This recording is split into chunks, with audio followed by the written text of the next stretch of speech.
Iglesia Cristiana La Familia presenta un mensaje a la luz de la palabra, con el pastor Bernardo Ríos. A continuación.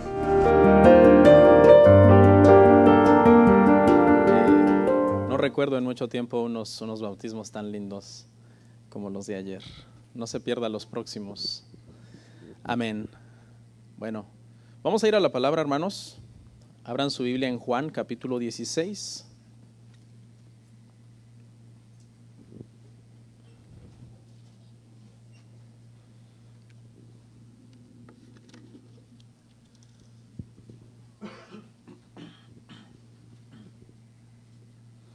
Es nuestra costumbre leer en pie el primer verso.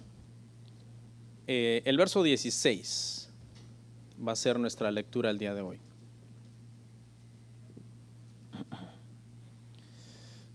Juan 16, 16. Leemos y dice así.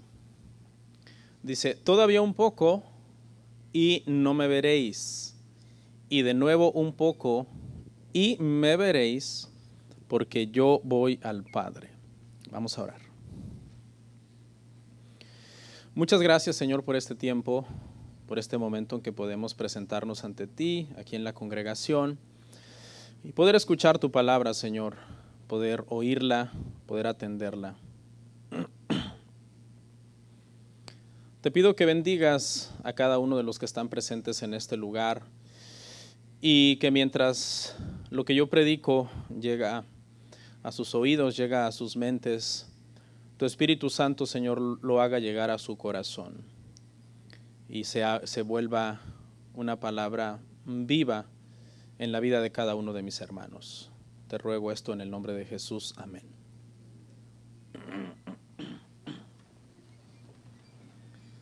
Nuestro tema, hermanos, el día de hoy es el 36 del Evangelio de Juan y le puse por título de la tristeza al gozo. De la tristeza al gozo. ¿Cuántos alguna vez en su vida han estado muy tristes por alguna situación? Yo. Y todos en algún momento hemos estado muy tristes por alguna cosa que nos ha pasado, muy abatidos por algún dolor, atormentados por alguna mala noticia. Las malas noticias pueden resultar un tormento para nosotros. En mi experiencia, a veces uno pasa noches sin dormir, lloras, se te quita el hambre, porque recibes una mala noticia. Y hay un proverbio, si quiere lo lee en su casa, el proverbio 13:12. Dice que cuando estamos pasando por un problema y no se ve la solución, que ese problema se vuelve un tormento para nuestro corazón. Cuando a alguien le dicen, tienes una enfermedad y no tiene cura. O sea, no hay esperanza para esa persona. Humanamente hablando, médicamente hablando, no hay esperanza. Y no duerme uno, ¿verdad? Dándole vueltas en la cabeza. No ves la luz al final del túnel. Quisieras encontrarla por ti mismo algunas veces. Pero algunas veces no hay nada que hacer. No podemos hacer nada. Humanamente hablando. Pero espiritualmente, ¿qué podemos hacer? Confiar en Dios. Esperar en Dios. El Salmo 42:5 dice el salmista lo siguiente. Dice, ¿por qué te abates, oh alma mía, y te turbas dentro de mí? Espera en Dios, porque aún he de alabarle. Salvación mía y Dios mío. Si usted se da cuenta, hermano, aquí el salmista está sufriendo. Su alma está turbada de una manera terrible. Pero hay algo, y es que él tiene una esperanza. Y su esperanza es Dios. Y es en medio de esa esperanza entonces que él dice, yo todavía en medio de esta situación tan difícil que estoy pasando, puedo esperar en Dios puedo alabar a Dios porque Dios es mi salvación. ¿Cuántos podemos decir lo mismo, hermanos? El Señor ha venido a hacer eso en nuestras vidas. El Señor ha venido a cambiar, hermanos, nuestro dolor, nuestra tristeza en gozo, en alegría. Me acuerdo cuando me convertí al Señor, tenía 22 años de edad, y a esa corta edad ya había tenido un recorrido bastante malo en mi vida. Quizás por el contexto en el que yo nací, en el contexto en el que yo crecí. Y recuerdo que la conversión al Evangelio fue algo que fue como volver a vivir, prácticamente como resucitar de entre los muertos. Y vine al conocimiento de lo que es el gozo verdadero, la alegría verdadera, que es una parte que dice la Biblia que no nos la puede quitar el mundo. Y la razón, hay un corito que explica la razón de por qué el mundo no nos lo puede quitar. ¿Cuántos se acuerdan? Y dice que es un gozo que como el mundo no nos lo dio, no nos lo puede quitar. Y eso sí es bíblico. De hecho, hoy vamos a ver ese pasaje más adelante donde el Señor dice eso. Nuestra fuerza, hermanos, está en el Señor. ¿Cuántos estamos pasando por situaciones difíciles en estos días? Todos. Todos estamos propensos a que en cualquier momento algo nos pase. Máxime ahorita con las condiciones de salud a nivel mundial. Y si no a nosotros, a un ser amado. Y si no a un ser amado que es familia de la sangre y de la carne, a un hermano en la fe. Pero vivimos tiempos muy difíciles, hermano. El día de hoy vamos a analizar este pasaje con esto en mente, hermano. Ponga atención. Es la última noche de Jesús con sus discípulos antes de que el Señor sea crucificado. Y los discípulos están muy tristes. Por esta razón, están muy tristes porque el Señor se va, aunque aprendimos en un tema pasado que había un poco de egoísmo en ellos en lugar de estar pensando en el tremendo castigo al que el Señor estaba a punto de ser sometido. Ellos lo que estaban preocupados era, ¿y ahora qué vamos a hacer? Lo dejamos todo por Él, lo seguimos a Él y ahora que lo hemos seguido, Él nos deja a nosotros. Pero en esta noche, en este pasaje que vamos a ver el día de hoy, hermano, el Señor lo dedica a darle consuelo a sus discípulos, a darles esperanza en medio de su tristeza. No sé si alguna vez alguien lo ha consolado y usted siente bien bonito. Usted siente, y no sé si lo ha notado, pero especialmente se siente más fuerte cuando tú sabes que es alguien que te quiere y que está como sufriendo tu dolor. Me acuerdo en el 2015 cuando a mi esposa le diagnosticaron cáncer, que mucha gente me daba las palabras de consuelo, las palabras de aliento, pero habían otras personas que a veces sin palabras simplemente se acercaban a darme un abrazo. Yo sentía ese dolor en ellos, que era el dolor que yo estaba teniendo, el dolor que mi esposa estaba teniendo. Y uno empiezas a llorar cuando esa persona te está consolando. Es algo muy entrañable, como que es tu amigo, tu amiga, y dices, wow, el consuelo de todos es bueno y es bienvenido, pero el consuelo de esta persona es algo que me rompe el corazón y me hace sentir como que después de eso, como que se te quita aquel nudo en la garganta que tenías. Aquel problema de alcanzar a inhalar y a exhalar profundamente lo logras después de ese consuelo que esa persona te está dando. Y eso es lo que hace el Señor acá con sus discípulos. Qué mejor consuelo que el consuelo de Cristo, ¿verdad? Es buenísimo el consuelo de nuestros hermanos, de nuestros amigos, pero qué mejor consuelo que aquel que viene directamente de nuestro Creador y del que conoce lo más profundo de nuestro corazón. Con esto en mente vamos a ver entonces varios encabezados. Ya sabe que así hemos ido desglosando el libro. Y el primero se titula La predicción del Señor. La predicción del Señor, y volvemos a leer el verso 16. Leamos una vez más, váyame siguiendo ahí, y si no trajo Biblia, ahí está en pantalla.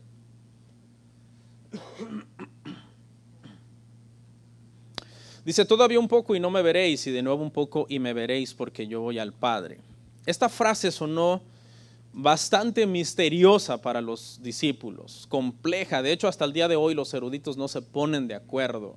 qué es lo que el Señor quiso decir en esta frase. Algunas veces Jesús dijo cosas complejas y nos toca como ponerle mente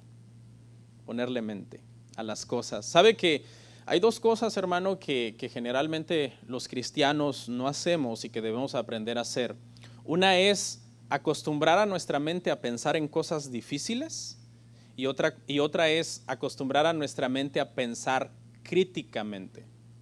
No criticonamente, no son dos cosas. Critical thinking es algo diferente. El pensamiento crítico es aquel pensamiento que no lo cree todo y lo da por sentado, sino que investiga, estudia y dice ¿por qué? ¿Por qué esto? ¿Por qué lo otro? ¿Por qué aquello? Y son dos cosas, hermano, que estas dos cosas a veces es bueno aplicarlas en nuestro estudio de las Escrituras, porque así no somos tan fácilmente engañados por cualquiera. No somos unos ingenuos. Somos personas que nos gusta pensar en cosas difíciles y nos gusta analizarlas antes de decir amén a todo. Tengamos mucho cuidado. Son dos cosas que necesitamos mucho hoy día con todos los falsos, hermano, mensajes que lamentablemente se comparten a veces desde un púlpito.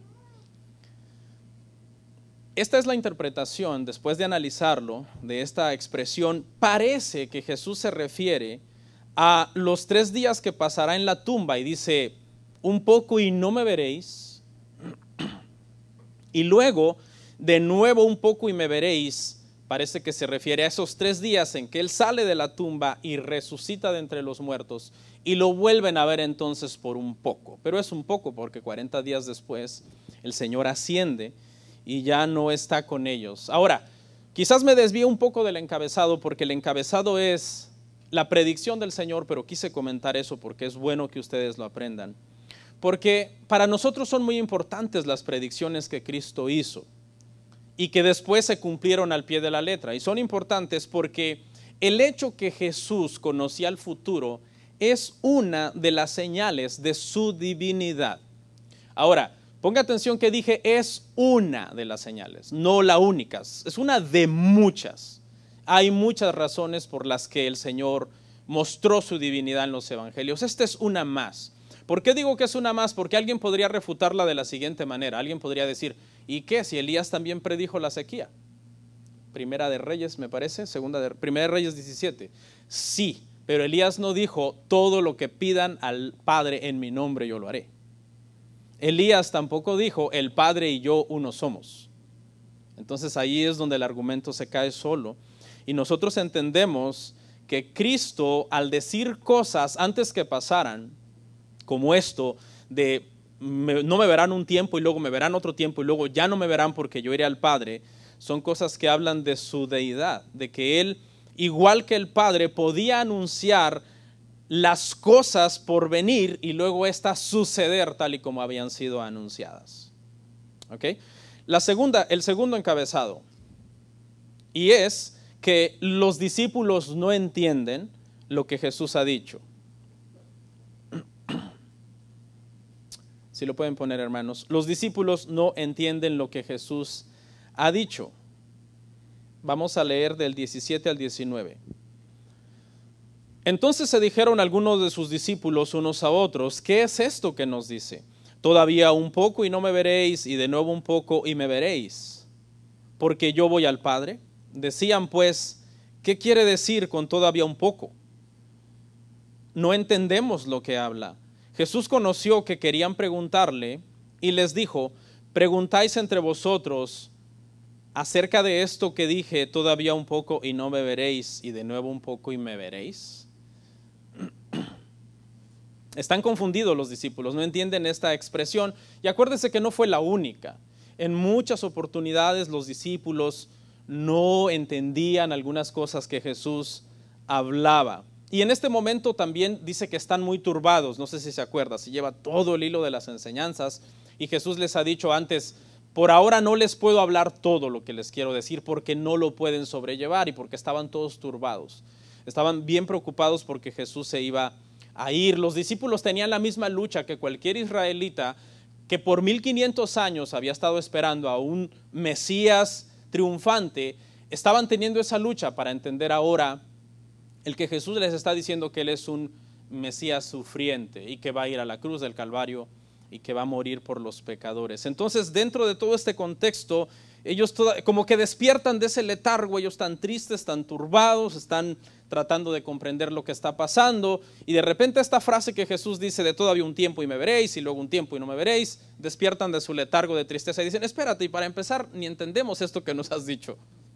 O sea, de por sí ya estamos turbados y tristes y confundidos, pero por lo menos esta expresión de Jesús llama su atención y los vuelve a traer al escenario y vuelven a entablar entonces una conversación con el Señor.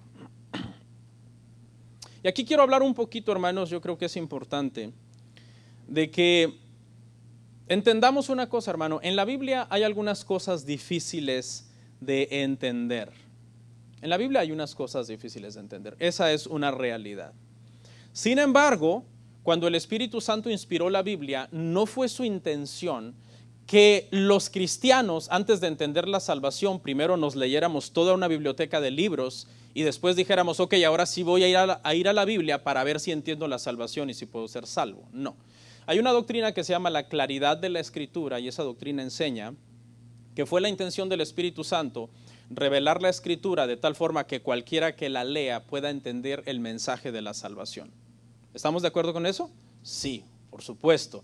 Pero también en su contexto, la Biblia enseña, y el apóstol Pedro dijo, que Pablo escribió algunas cosas difíciles de comprender, las cuales, ¿quiénes tuercen? Dos tipos de personas, los indoctos y los inconstantes. También en su contexto, la Biblia le dice a muchos cristianos que ya tenían mucho tiempo en el Evangelio, muchos de vosotros ya deberíais de ser maestros y tienen necesidad de que se les vuelvan a enseñar una vez más el ABC del Evangelio. Entonces, aunque el tema de la salvación es fácil de que todo el mundo lo entienda, inclusive jóvenes, niños de cierta edad pueden entender el mensaje de la salvación y ser salvos, eso no quiere decir que nosotros debemos de sentarnos. Los mexicanos tenemos una frase que es sentarme en mis laureles, o sea, no hacer nada al respecto y no estudiar, no, porque como ya entendí y la claridad de la Escritura dice que la Biblia es fácil de entender. Sí, la salvación es fácil de entender, pero hay algunos temas que los podemos, hermano, enredar y acabar más confundidos. El hermano Juan usa la frase, más perdido que un piojo en peluca. Yo digo una un poco más bíblica, perdón, hermano Juan. Más perdido que Adán en el día de la madre. ¿Y cómo podemos entonces, hermano, conciliar estas dos cosas? Aquí está. Debemos entender, hermanos, que para salvarnos no es necesario ser eruditos. El Evangelio es simple, ¿ok?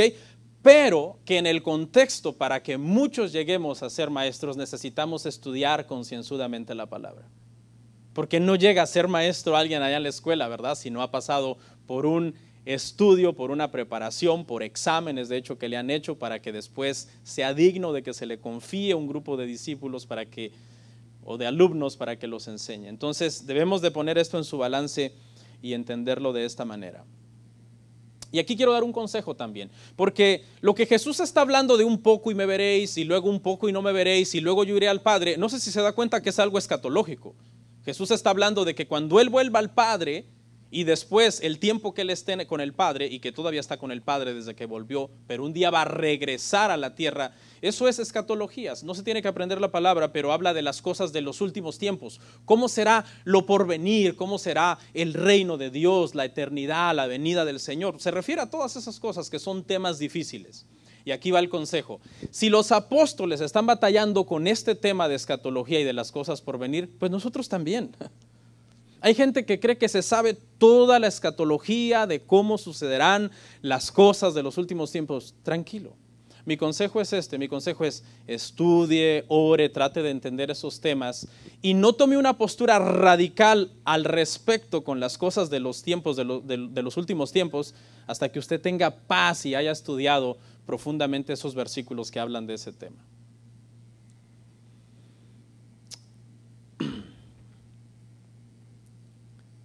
Y los que enseñamos, ya voy terminando este punto, en el mismo contexto también no podemos enseñar cosas difíciles a los nuevos. Jesús mismo dijo, ahorita no lo pueden sobrellevar, pero vendrá el Espíritu Santo, Él los guiará a toda verdad, toda justicia.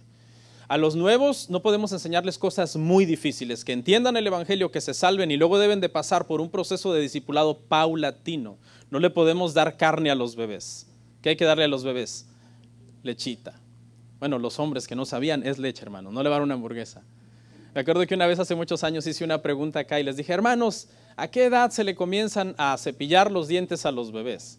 Y un hombre que no sabía, porque los hombres a veces no saben, dice, desde que nacen. Digo, ¿y qué dientes si no tiene dientes? Entonces la respuesta es que desde que le sale su primer diente, ¿no?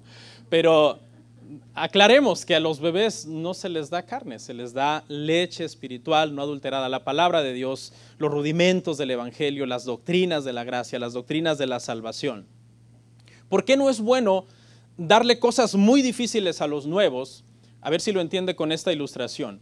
Cuando una persona ha estado mucho tiempo en la oscuridad, no sé si se acuerdan de aquel episodio de los 33 mineros que estuvieron atrapados en una mina en Chile.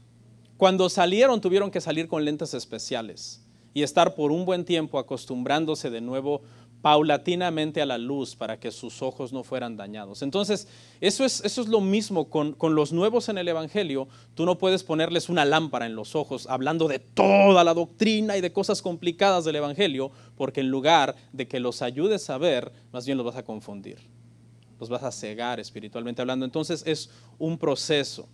Para retomar aquí, hermanos, el misterio es este, y los discípulos no lo entienden, porque el misterio es, si Jesús vino para fundar su reino, ¿por qué se va? Aquí es donde están los apóstoles atorados. Ok, si Él vino a fundar un reino, ¿por qué se va?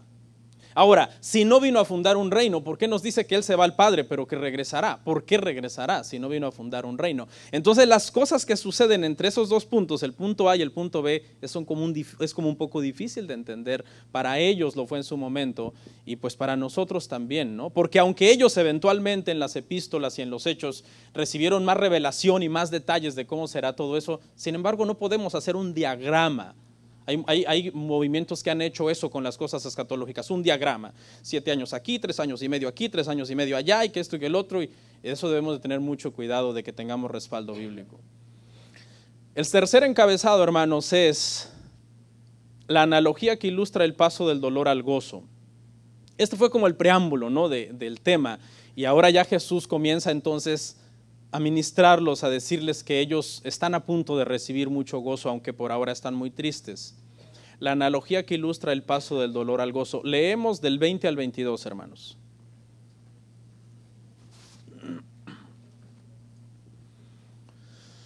De cierto os digo que vosotros lloraréis y lamentaréis, y el mundo se alegrará.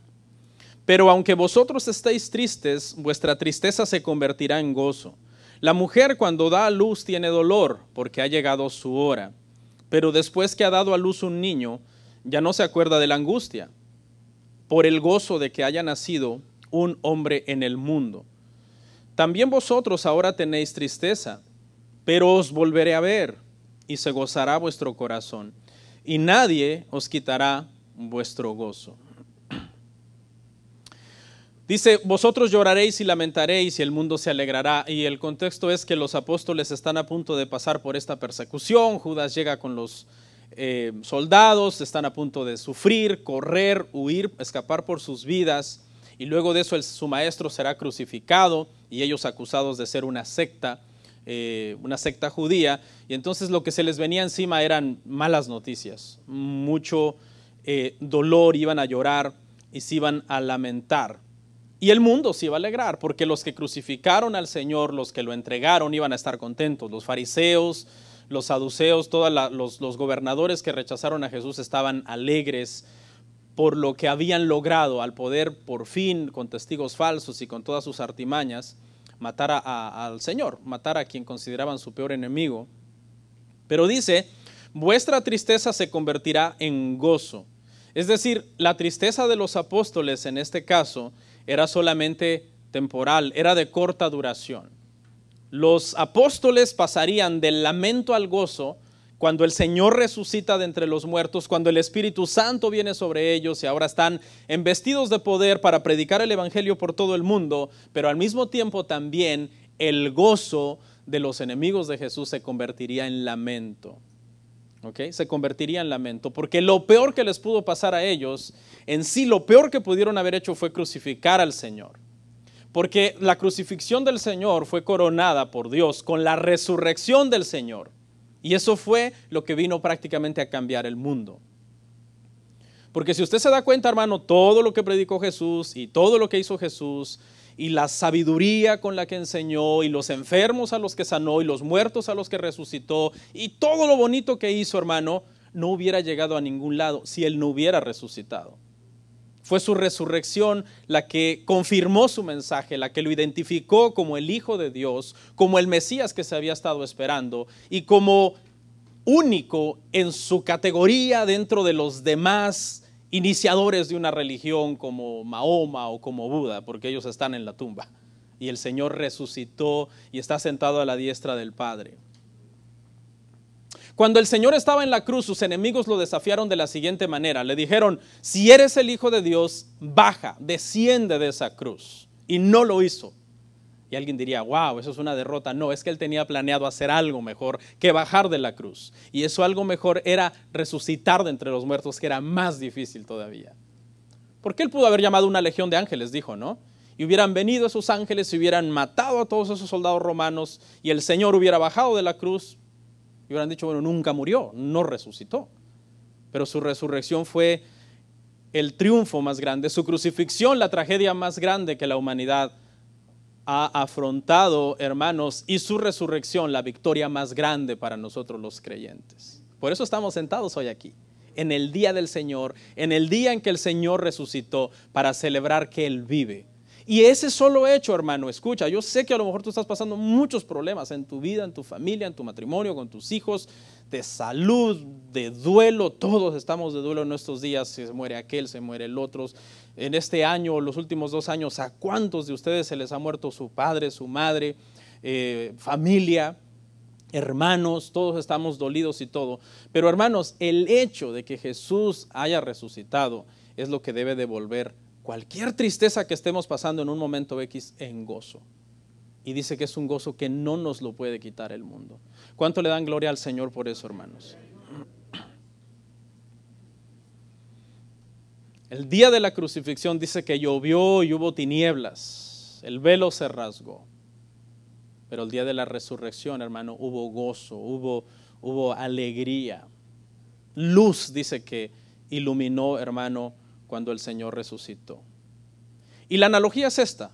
Dice el Señor, la mujer cuando da luz tiene gran dolor, pero después ya no se acuerda de la angustia a causa del gozo del nacimiento. El nacimiento de un hijo es un claro ejemplo. Jesús, siempre como un maestro, va a las ilustraciones más geniales de la vida común y corriente y dice, para que me entiendan cómo es que ustedes pasarán de la tristeza al gozo, es como cuando una mujer está en los dolores más fuertes, más agónicos de entrar en labor, y es horrible, dicen las hermanas. Hay hermanos que me han dicho, en ese momento esa mujer me odió, pastor. Me quería matar y muchas prometen, este será el último hijo. Mentira. El último, el único. Y después 7.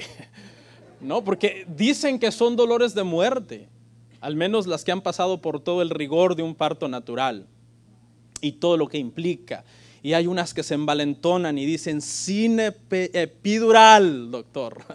Y a la mera hora, por favor, ya gritando al doctor que la traiga, ¿no? Pero dice que estas mujeres, después de esta gran angustia, hermano, dice que se les olvida el dolor y la angustia. ¿A causa de qué? A causa del gozo de tener una criatura, de que un hombre ha nacido en el mundo. No sé si ¿es cierto, hermanas?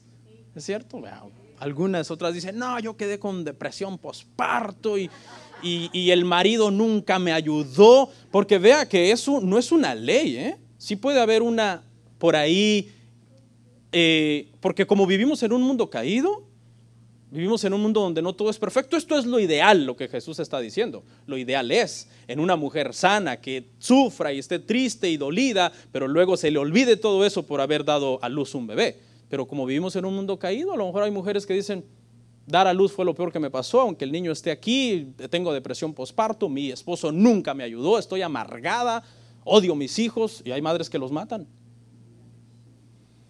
Pero esta es Esto es lo ideal, ¿no? Lo que debería de suceder en un mundo sin pecado. Y lo que debería de suceder en nosotros los cristianos, por lo menos, de tener una vida así.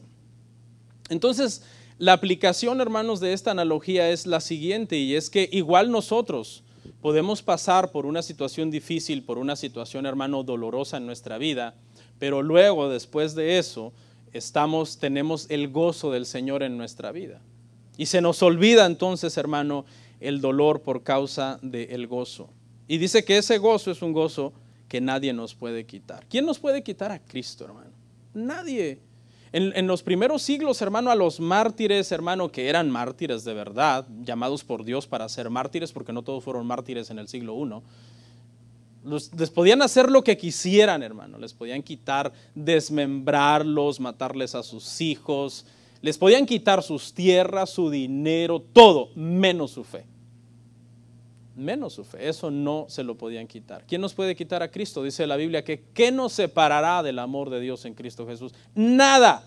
Si tú eres una persona que los problemas de este mundo te acaban, según tú, separando de Cristo, yo pondría esa profesión de fe en tela de juicio, en tela de, ¿quién sabe? Porque los verdaderos creyentes, aún los mártires que fueron arrojados a los leones y a los gladiadores, en medio de la prueba no se alejaron de Dios, sino que se aferraron de Dios. Eso es lo que hacen las pruebas. Las pruebas sacan a luz quién es la gente. Nuestro siguiente encabezado, hermanos. Cristo cuida a sus discípulos.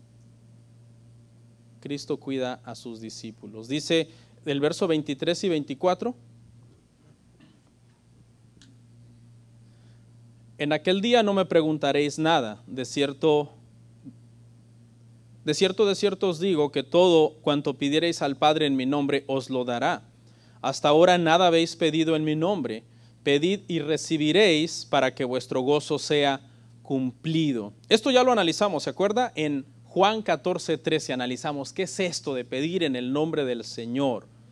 Y yo creo que vale la pena repetirlo. ¿Por qué? Porque esto es algo muy, muy abusado. Este tema es muy abusado. ¿Ok? Vale la pena repetirlo. Pablo dijo, a mí no me es molesto repetirle las cosas y para ustedes es más seguro. Hay que hacer distinción entre dos tipos de repetición del predicador. ¿Okay? Está la repetición del pastor que está repitiendo porque no tiene nada más que decir, que eso harta a la gente. Yo no entiendo, hay gente que está en una iglesia, hermano, por años y el pastor está repitiendo y repitiendo y repitiendo porque no lee la Biblia, no estudia. Y está la repetición que es necesaria porque nos cuesta a veces que algo lo comprendamos. Y en este caso, hermano, este es el tipo de repetición porque este verso es muy mal interpretado. ¿Y cuál es la explicación de que Jesús les dice pidan en mi nombre al Padre, Él se lo dará? Es porque en el contexto Él está a punto de irse. Por 3 años y medio Él les ha suplido sus necesidades, les ha dado comida, los ha sanado, les ha sanado la suegra, les ha pagado los taxes hasta el mismo Pedro. Pero ahora ya se va y los discípulos se están preguntando ¿y ahora quién podrá ayudarnos? Entonces Él les dice yo no estaré físicamente, pero pidan en mi nombre al Padre y el Padre se los dará. El Padre los ayudará. En otras palabras, pedir en el nombre del Señor habla de no confiar en nuestros méritos, sino en los méritos de nuestro Salvador y Señor Jesucristo. No es una fórmula mágica. Yo pido en el nombre de Jesús, ¿está obligado a dármelo? No, porque todo debe de ir de acuerdo a la voluntad del Señor. Es decir, estás pidiendo en el nombre de Él, no en el nombre tuyo, porque Él es el que murió en la cruz del Calvario. Estás alineando tus peticiones al propósito principal del Padre, y no sé si lo sabe, pero ya lo he dicho varias veces, el propósito principal del Padre es glorificar al Hijo. Es el propósito principal del Padre, que su Hijo sea glorificado. ¿Hay fiesta en los cielos cuando un pecador se arrepiente? Sí, porque el Señor ama a las almas, ¿no? De los que se salvan. Pero en sí la fiesta más grande es en el nombre del que salvó a ese pecador. Porque hay gente, yo escuché el otro día a alguien decir, no, ¿por qué Dios nos salva? Dios nos salva porque no puede vivir sin nosotros. Por favor, calmado, ¿quién eres? ¿Ya un semidios? No. Dios nos salva por el amor que tiene a su Hijo. Y para cerrar, hermanos, vamos a ver 3 virtudes que son fuentes de nuestro gozo. ¿De dónde viene ese gozo que nosotros tenemos? Aquí hay tres fuentes. La primera es nuestro amor por Cristo, el amor por Cristo, el amor por Cristo. Versos 25 al 27. Dice, estas cosas os he hablado en alegorías. La hora viene cuando ya no os hablaré por alegorías, sino que claramente os anunciaré acerca del Padre. En aquel día pediréis en mi nombre, y no os digo que yo rogaré al Padre por vosotros, pues el Padre mismo os ama, porque vosotros me habéis amado y habéis creído que yo salí de Dios. Entonces, ¿de dónde viene nuestra fuente de gozo? De nuestro amor por Cristo. ¿Okay? Dice, ya no les hablaré más por alegorías, ¿no? En el pasado les habló bastante por alegorías. Hubo momentos en que en privado le decían, Señor, ¿qué quisiste decir? De hecho, en Mateo 15:16, véanlo en su casa, el Señor se enoja y les dice, ¿también vosotros sois aún sin entendimiento? Porque les costaba entender. Después de que Cristo resucitó, ellos comenzaron a entender el tema de la resurrección. Mientras Cristo no había resucitado, ellos no entendían el tema de la resurrección. En Lucas dice que cuando apareció aquellos dos que iban camino a Emaús, fue que comenzó a abrirle las escrituras y a llevarlos por la ley, por los salmos, por los profetas, y su corazón comenzó a arder y comenzaron a entender el tema de la resurrección. Pero antes estos discípulos estaban igual que millones de israelitas que no entendían que el Mesías tenía que venir a morir en una cruz y a ser resucitado. Y quiero explicar esta frase porque se presta confusión. No les digo que yo rogaré al Padre por vosotros. ¿Cómo? ¿No se supone que Él está para rogar por nosotros e interceder por nosotros? Hebreos. Entonces, bueno, el tema es que para entender esa frase tienes que leer lo que sigue después de la frase. Porque dice, y no os digo que rogaré al Padre por vosotros, pues el Padre mismo os ama. ¿Y cuál es entonces el significado de esto? El significado es que Jesús dice, cuando yo interceda por ustedes, yo no tendré que obligar al Padre a darles a ustedes una bendición que Él no les quiere dar. Eso es lo que significa ahí. ¿Por qué? Porque el mismo Padre los ama. Es decir, como Él los ama, yo no tengo que obligarlo. Solamente yo pido en oración e intercedo por ustedes, pero de la buena voluntad del Señor nace y fluye que bendecirlos, porque como ustedes me aman a mí, el Padre los ama a ustedes. ¡Wow! ¡Qué hermoso! Bueno, los que no aman a Cristo no me entendieron, pero no importa. A veces uno se emociona aquí predicando el Evangelio, ¿no? Y hay gente que a lo mejor está sentada por ahí, tiene años aquí, no es cristiano y dice, ¿por qué se emociona? Yo lo que estoy pensando ahorita es ir a comer al Golden Corral. Eso me emociona. Pero es que el Evangelio es hermoso, hermano. El Evangelio es maravilloso.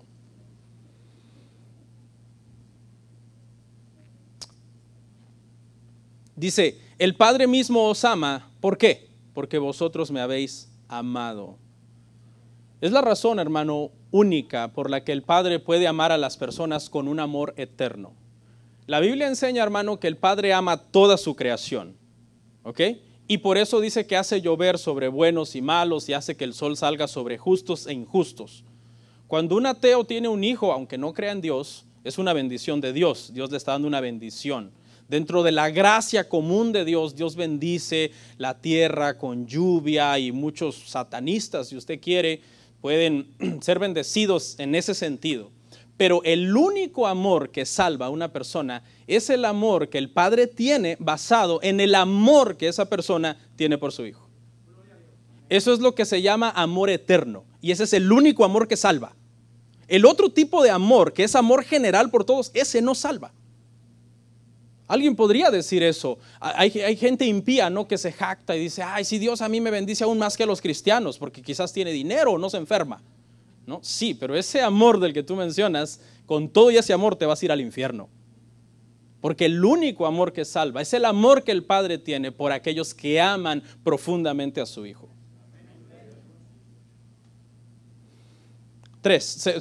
Segunda virtud, la que sigue, nuestra fe en Cristo. Entonces nuestro gozo viene de nuestro amor por Cristo, porque somos salvados por Él. Nuestro gozo viene de nuestra fe en Cristo. Leemos del 28 al 32. Salí del Padre y he venido al mundo. Otra vez dejo el mundo y voy al Padre. Le dijeron sus discípulos, he aquí, ahora hablas claramente y ninguna alegoría dices. Ahora entendemos que sabes todas las cosas y no necesitas que nadie te pregunte. por esto creemos que ha salido de Dios. Jesús le respondió, ¿ahora creéis? Esa es la pregunta retórica acá. He aquí que la hora viene y ha venido ya en que seréis esparcidos cada uno por su lado y me dejaréis solo. Mas no estoy solo porque el Padre está conmigo. Habéis creído que salí de Dios. Aquí hay dos creeres diferentes de los apóstoles, ¿no? Aquí los apóstoles ya son salvos. Han creído para salvación, han creído por la fe y han gustado la salvación. Pero hay un creer como de ir entendiendo ciertas cosas. Eso es cuando tu fe se va afirmando. Por eso la fe de una persona que lee las Escrituras y ora es muchísimo más fuerte que la fe de un cristiano que no cuida su vida espiritual. Es una fe más fundamentada, más estable. Puede perseverar y aguantar más en medio de la prueba y en medio del dolor. Eso es una ley. Si ponemos aquí dos cristianos, uno débil en la fe porque no cuida su comunión con Dios y otro fuerte en la fe, y viniera sobre ellos la misma prueba y el contexto de ambos fuera el mismo, la misma edad, la misma profesión, el mismo matrimonio, el contexto fuera lo mismo, el que va a aguantar más la prueba es el que tiene una fe más firme en el Señor. ¿Y dónde ha sacado esa fuerza? De su comunión con Dios. Por eso es tan importante, hermanos.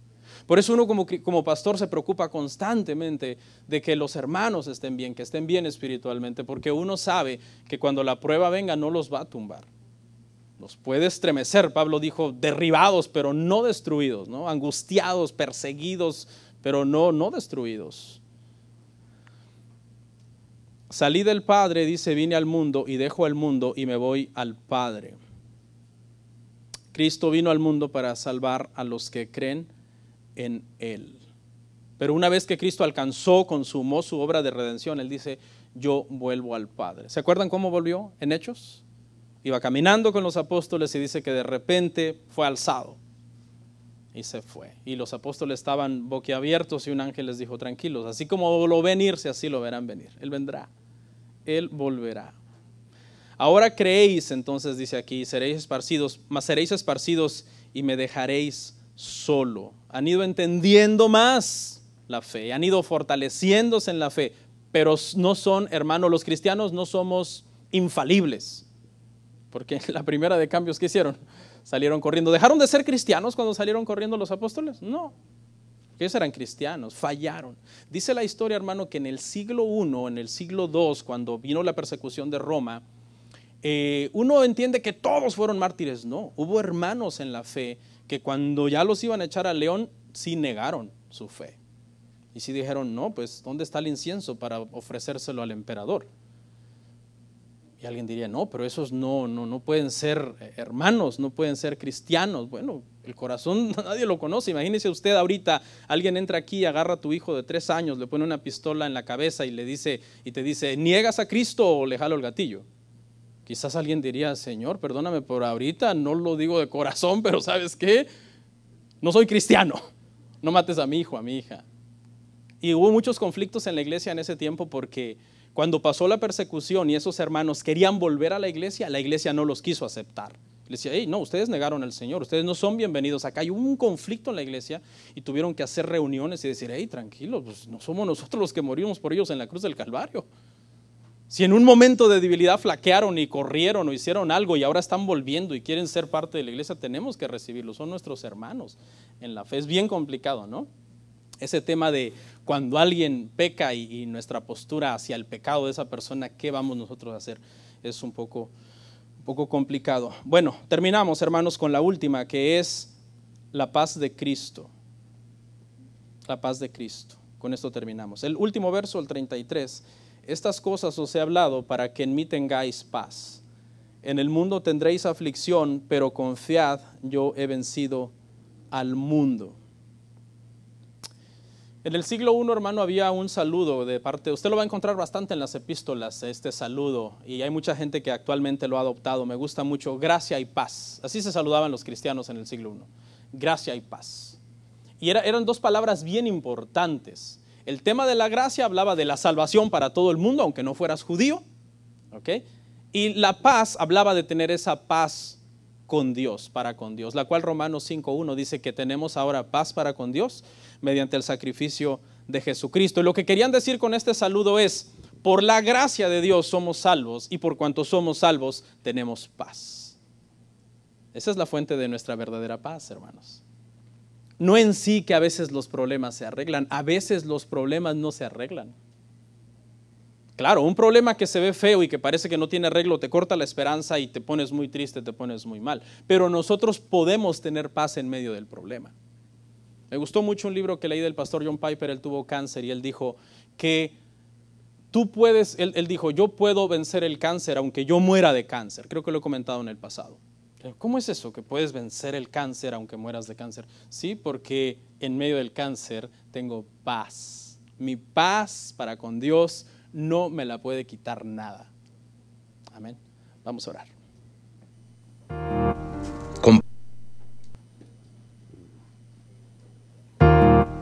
Comparte, suscríbete, dale like. Gracias por tu sintonía. Hasta la próxima. Bendiciones.